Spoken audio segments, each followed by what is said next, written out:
کچھیلے ستم کچھیلے حشم میں خانہ گرانے آئے تھے، دہلیز کو چوم کے چھوڑ گئے، دیکھا کہ پتھر بھاری ہے۔ اچھا، میں نے ویڈیو بنائی اور اس پہ میرے کچھ بھائیوں کے کمنٹس بھی آئے۔ بالکل آپ کو بالکل حق حاصل ہے کہ آپ اپنی رائے کا اظہار کریں، یہی خوبصورتی ہے جمہوریت کے نظام کی۔ اور اچھی بات یہ ہے کہ مجھے جو کمنٹس آئے بڑے اچھے الفاظ میں لوگوں نے لکھا، مجھے بھی مزہ آیا، میں نے بھی ان کا جواب دیا۔ تو ایک اچھی خوشائن بات ہے کہ ہم، کیونکہ یہ سن لیں سارے لوگ، ہمارے نوجوان خاص طور پہ، کہ انسان کی جو شناخت اور پہچان ہوا کرتی ہے نا، اس کی شکل کے بعد اس کے الفاظ ہوا کرتے ہیں۔ تو الفاظ جتنے خوبصورت اور اتنے اوتھینٹک ہوں گے نا، آپ اتنے لوگوں کے دلوں کے اوپر جو ہے نا آپ کا ایک امپیکٹ ہوگا۔ تو ہمیشہ اچھے اپوزیشن کریں، دھڑلے کے ساتھ کریں، لیکن سالڈ گراؤنڈز کے اوپر کریں، سالڈ بات لے کے آئیں، ایسا نیریٹو لے کے آئیں جو معنی رکھتا ہو، جو ایک ویلیو رکھتا ہو، جس کی کوئی حیثیت ہو، جو ایک دیر پا آگے چلے اور جس سے کوئی سوسائٹی کے اندر مثبت پہلو اجاگر ہو۔ اپوزیشن ہمیشہ ہر رائے کا اپوننٹ ہونا پازیٹیونیس کے لیے جو ہے وہ ضروری ہے، لیکن اس لیے کہ کوئی اپنا ذاتی گرج ہو یا اپنا ذاتی کوئی ایک وہ بات ہو تو وہ اپوزیشن نہیں ہوتی۔ وہ کوئی چیز، وہ آپ جیلسی تو ضرور ہو سکتی ہے، وہ حسد یا کینہ یا بغض تو ہو سکتا ہے، لیکن وہ اپوزیشن نہیں ہو سکتی۔ تو یہ ہے کہ دو چھوٹے چھوٹے اعتراضات جو میری اس ویڈیو کے بعد سامنے آئے، میرے بھائیوں نے کہا کہ ایک تو مولانا نے جو ہے نا اپوزیشن نہیں کی۔ تو پہلی تو بات یہ ہے سر کہ مولانا جو تھے وہ تیسرے نمبر پہ تھے، وہ اپوزیشن میں نہیں تھے۔ تیسرے نمبر سے پہلے ڈاکٹر صاحب کا حق بنتا تھا، فرض بنتا تھا ان کی اپوزیشن کریں، اس کے بعد مولانا کی باری آتی تھی۔ پھر ایک بھائی نے کہا کہ ان کا وہ جو ہے وہ اس کو اپنے شان شان نہیں سمجھتے۔ تو سر یہ بالکل بھی ایسی بات نہیں ہے، جو بندہ پالیٹکس میں آتا ہے اس کو شان شان سمجھنا پڑتا ہے، یہ اس کی رسپانسبلٹی ہوتی ہے۔ اور بات یہ ہے کہ ہم لوگوں نے اس طریقے رسپانسبلٹی ان کو دی نہیں ہے ابھی۔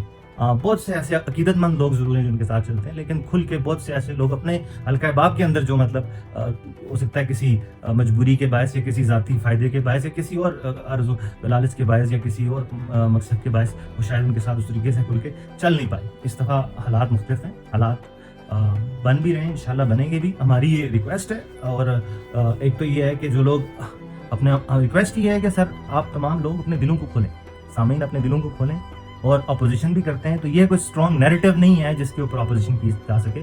ایک سالڈ گراؤنڈ کے اوپر کوئی اچھی اپوزیشن کا نیریٹو تو بلڈ کریں، جو میرے جیسا کوئی بندہ اس کو سنے تو یار کم از کم وہ اس کو کم از کم کان تو دھرے، اس کو سنے اور اس سے کوئی معنی اخذ کرے اور کوئی کسی نتیجے پہ پہنچے خاطر خواہ۔ تو یہ جو ایک طرح کی سستی اپوزیشن ہے، اور یہ صرف اور صرف یہ بتا رہی ہے آپ کا بغض یا آپ کی ایک مطلب کہ ذاتی ایک چیز بتا رہی ہے، کوئی اجتماعی طور پہ کوئی سالڈ بات نہیں ہے۔ تو عرض یہ ہے جناب کہ اپوزیشن بالکل کریں، اندھی تقلید مت کریں، لیکن سالڈ گراؤنڈز کے اوپر۔ اور میں بالکل یہاں پہ یہ بات واضح کر لوں کہ اگر میرا ان سے جو مرضی تعلق ہو، میں نہ کسی لالچ کے اور نہ کسی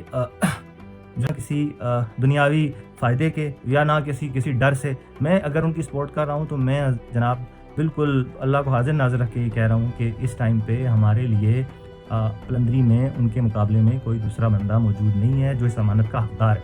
میں یہ امانت صحیح حقدار تک پہنچانا جو ہے اپنا فرض سمجھتا ہوں، اور باقی یہ ہے کہ میں پھر وہی بات ریپیٹ کروں گا، ان کو پہنچائیں، وہ پہنچیں، ہم بھی دیکھیں وہ ڈلیور کیا کرتے ہیں۔ اگر نہیں کر پائے تو سر ہم لوگ آپ کے ساتھ پہلی صف میں ہوں گے، لیکن یہ ہے کہ ہم اپنا حق تو ادا کریں پہلے۔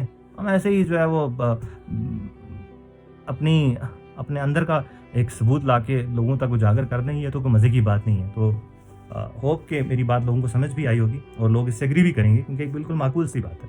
تو thank you for listening and جزاک اللہ، تھینک یو۔